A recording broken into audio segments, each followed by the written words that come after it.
ये है चैप्टर 15 का दूसरा हिस्सा, इलेक्ट्रोस्टैटिक इंडक्शन। जरा देखिए, ये रहा एक न्यूट्रल कंडक्टर। इसके अंदर पॉजिटिव और नेगेटिव चार्ज बराबर तादाद में मौजूद हैं, इसलिए कुल चार्ज 0 है। अब इसके पास लाते हैं एक चार्ज्ड रॉड। रॉड इसे टच नहीं कर रहा, बीच में फासला है, लेकिन कंडक्टर के अंदर के चार्ज अपनी जगह से हिल जाते हैं। रॉड के करीब वाले सिरे पर उल्टा चार्ज जमा हो जाता है और दूर वाले सिरे पर एक जैसा चार्ज। बिना टच किए सिर्फ पास लाने से चार्ज का ये अलग होना, इसी को कहते हैं इलेक्ट्रोस्टैटिक इंडक्शन। अब एक्टिविटी 15.1। एक धागे से लटका हुआ न्यूट्रल एल्यूमिनियम रॉड लीजिए और इसके पास लाइए एक चार्ज्ड प्लास्टिक रॉड। दोनों एक दूसरे की तरफ खिंच आते हैं। पहली नजर में लगता है कि दोनों रॉड पर उल्टे चार्ज होंगे, लेकिन ऐसा नहीं है। असल में charged plastic rod aluminium rod के अंदर के चार्ज को दोबारा तरतीब दे देता है। करीब वाले सिरे पर उल्टा चार्ज और दूर वाले सिरे पर एक जैसा चार्ज। उल्टा चार्ज ज्यादा करीब है, इसलिए खींचने वाली फोर्स ज्यादा है और रॉड खिंचाता है। मगर एल्यूमिनियम रॉड पर कुल चार्ज अब भी 0 ही है।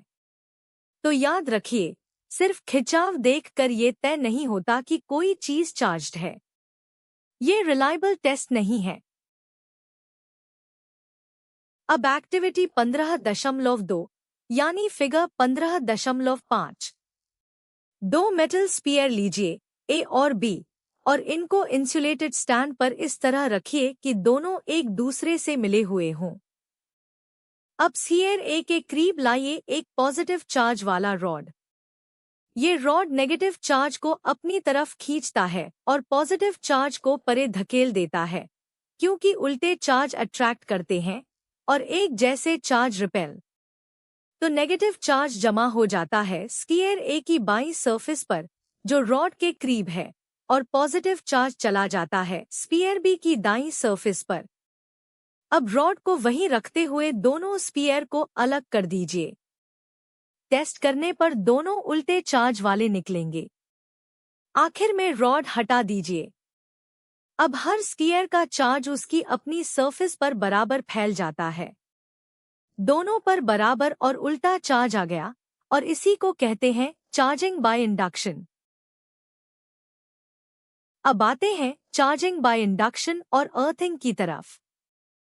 कायदा ये है, किसी चार्ज चीज के पास लाने से एक इंसुलेटेड कंडक्टर के एक सिरे पर पॉजिटिव और दूसरे सिरे पर नेगेटिव चार्ज पैदा हो जाता है। मान लीजिए एक न्यूट्रल मेटल स्फीयर है और हम इसके पास लाते हैं एक नेगेटिव चार्ज वाला रॉड। रॉड के नेगेटिव चार्ज स्फीयर के फ्री इलेक्ट्रॉन को रिपेल करते हैं, इसलिए इलेक्ट्रॉन दूर वाली तरफ चले जाते हैं। रॉड वाली तरफ पॉजिटिव हो गई और दूर वाली तरफ नेगेटिव। यही इंडक्शन है। अगला कदम है अर्थिंग। रॉड को वहीं रखते हुए स्फीयर को एक मेटल वायर के जरिए अर्थ से जोड़ दीजिए। दूर वाली तरफ नेगेटिव है, इसलिए वो फालतू इलेक्ट्रॉन वायर से होते हुए अर्थ में चले जाते हैं। जब फालतू चार्ज जा चुके तो अर्थिंग हटा दीजिए और आखिर में रॉड भी हटा दीजिए। अब पूरे कंडक्टर पर नेट पॉजिटिव चार्ज मौजूद है, हालांकि रॉड ने इसे कभी टच ही नहीं किया।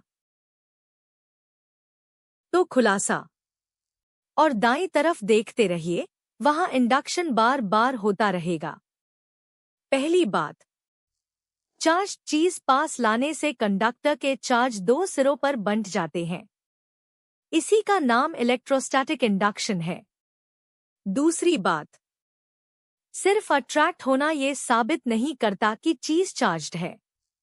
और तीसरी बात, इंडक्शन और अर्थिंग से किसी कंडक्टर को टच किए बगैर चार्ज किया जा सकता है और उस पर चार्ज रॉड के उलट आता है।